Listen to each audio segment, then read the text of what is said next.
There are 1.3 million actors on Actors Access right now. Let that number sink in. If you are not doing something to better your odds, what chance could you possibly have? Could anyone possibly have? This has nothing to do with your talent. In this video, I'm going to show you 3 examples of 3 different types of actors who are making it work on their terms. You need to take a step back and start looking at your career from a different angle. So let's talk about the 3 things that you actually need. The first is visibility. If nobody knows who you are or what you're capable of, well, they can't consider you for roles, no matter how right you are for them. That means that they need to have seen your work. You need to have made an impression. That could be through very intentional and targeted scenes, or it could be from seeing you perform live. You also need the skills that back up the kinds of roles that you're aiming for. I'm not talking about your acting talent. I'm talking about the specific skills different genres require. And okay, then there is access. Access to better auditions is the thing every actor wants. But in order to get it, you better make sure you are prepared with the right visibility and skills. So if you're not getting the kinds of auditions you know that you're ready for, you need to stop waiting for your turn and create your own way in. But here's the thing. You might be misdiagnosing which one you're missing. There are actors that keep trying to fix visibility when what they actually need is access. Or they're trying to stack specific skills or even deepen specific skills when the real problem is nobody knows they exist. That misdiagnosis is what keeps you spinning in circles. Look, there is no one way to do anything in this industry. There are always many, many, many ways. If you're not getting the visibility you need, then create your own. Here's what that looked like for a friend of mine, Clayton Ferris. He had the same problem that most actors have. Nobody knew who he was. He wasn't getting a chance to work or even audition. So he started writing clips and scenes and then posting them on TikTok and Instagram. Little by little, he built up a following to over 500,000 people. And you know who was part of that? Showrunners, directors, screenwriters, casting directors. They also began to follow him because he's funny and he has a very specific point of view. He made himself visible to them. And that's when things started to change. All of a sudden, he got to skip the line and was getting called in with direct requests. You know, like, hey, who's that guy who did the funny skit on casting directors? It's Clayton Ferris. Yeah, he'd be perfect for this. Let's get him in here. I was flying to Mexico, and on the plane, I watched Weapons, a film, turns out, he had a great part in. Now, that is a perfect example of how his visibility led to the traditional dream route of getting a big part in a big major Hollywood film. What matters about Clayton's strategy is he didn't wait for someone to notice him. He carved his own path to visibility, and that visibility is what created his access. Now, something that's equally important, he did it in a way that paid him handsomely, doing what he loves.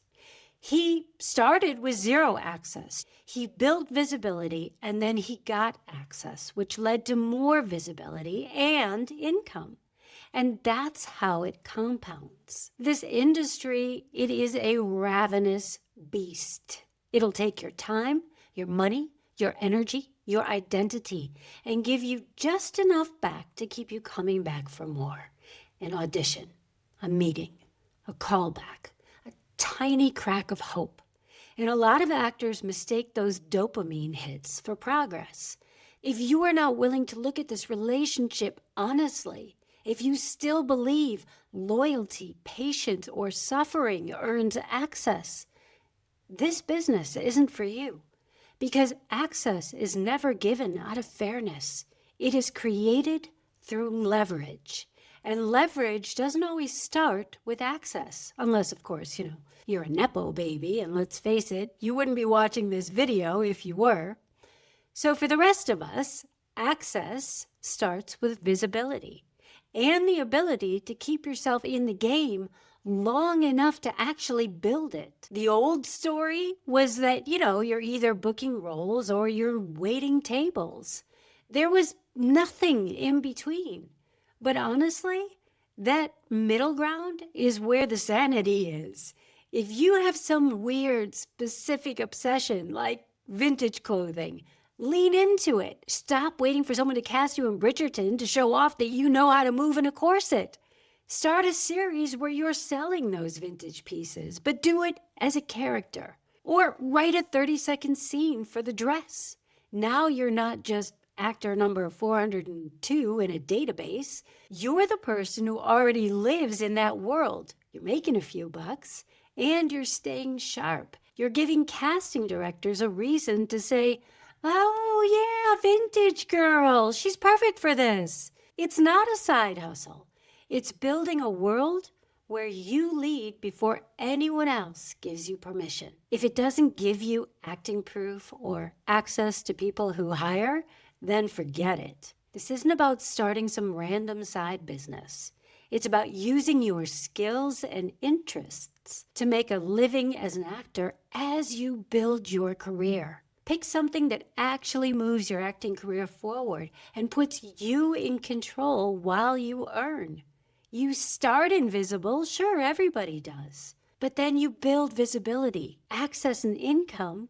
They'll follow. Or maybe people do know your work. You're just undercast. Think about how adding a specific skill could increase your bookings. The more intentional you are, the better your results are going to be. Or you assume that someone's going to recognize your talent and take a chance on you. That just almost never happens. Not for actors who are still building their visibility and access anyway. It happens maybe if you're already known. When I ran the Side Door Challenge, this is a 5-day experience that I created designed to help actors figure out what the hell is keeping them from the careers that they want. Actors got some incredibly specific solutions to their specific challenges. Not generic classes, not more training, highly specific labs designed to solve skills that'll get them closer to their next milestone and put them in front of the people who can hire them at the same time. Here's what some of the participants came up with. A fight as dialogue lab, where combat beats are treated like lines of text, intention, escalation, consequence, ending with a polished, castable action clip. Or a network speed workshop, where actors get their sides 10 minutes before shooting with rewrites mid-scene, training the exact pressure of what it's like to be on an episodic set. Or how about a Hallmark workshop taught by actors who've actually booked those movies?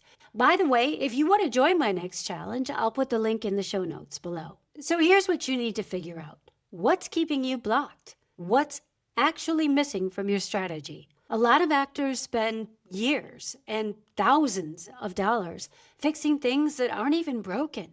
They're getting new headshots when their reel is the problem. They're taking another class when they actually just need a way to get in the room. If you're sitting there thinking, honestly, you know what, I don't even know. That is exactly why I built the Actor Brand DNA Decoder. You answer questions about the roles you're drawn to, what frustrates you, and what you're actually capable of, and it spells out the patterns that you can't see yourself. It tells you what makes you different and exactly what you need to get to the next level so that you can stop guessing. The link for that is in the description as well, and it's also free. The actors who move forward are the ones who figure out what's actually broken and fix that first. Until next time, be bold always.